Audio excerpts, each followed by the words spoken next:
திருச்சிற்றம்பலம். 12 திருமுறை ஆசிரியர்கள் 27 பேர். இந்த 27 பேரில் திருவிசிப்பா பாடி அருளியது திருமாளிகை தேவர். இந்த திருமாளிகை தேவருடைய அளப்பெரும் சித்துக்களை பற்றி கேள்விப்பட்ட சோழ மன்னன் இவருக்காக ஒரு மாளிகை கட்டி கொடுக்கிறார். அதன் பிறகு அவர் அந்த மாளிகையிலேயே வாசம் செய்து கொண்டு வருகிறார். இதனால் இவருடைய பெயர் காலப்போக்கில் மாளிகை தேவர், திருமாளிகை தேவர் என்று ஆயிற்று. மானுட சட்டதாங்கிய ஆன்மாக்களில் 4 திருக்கரங்களோடு இருப்பவர் திருமாளிகை தேவர் ஒருவரே.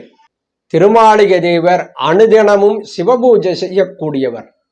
இறைவனுக்கு பூஜைக்கு பயன்படுத்திய பாத்திரங்களை நாம் பயன்படுத்துவது கிடையாது. இறைவனுக்கு தண்ணீர் கொடுத்த பாத்திரத்தில் நாம் நீர் அருந்துவது கிடையாது.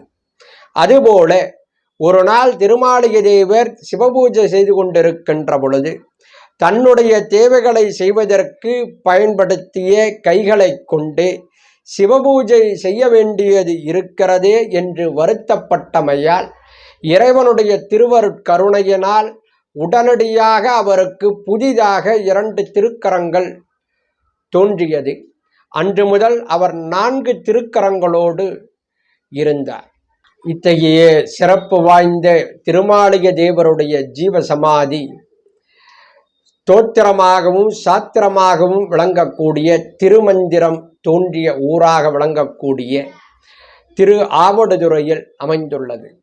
திருவாவடுதுறை என்பது இறைவனுடைய திருக்கயிலாய பரம்பரையில் வரக்கூடிய முதன்மையான தலை சிறந்த ஆதீனமாகும். இந்த ஆதீனத்துக்கு உள் இந்த திருமாளிகை தேவருடைய ஜீவசமாதி விளங்குகிறது. திருச்சிற்றம்பலம்.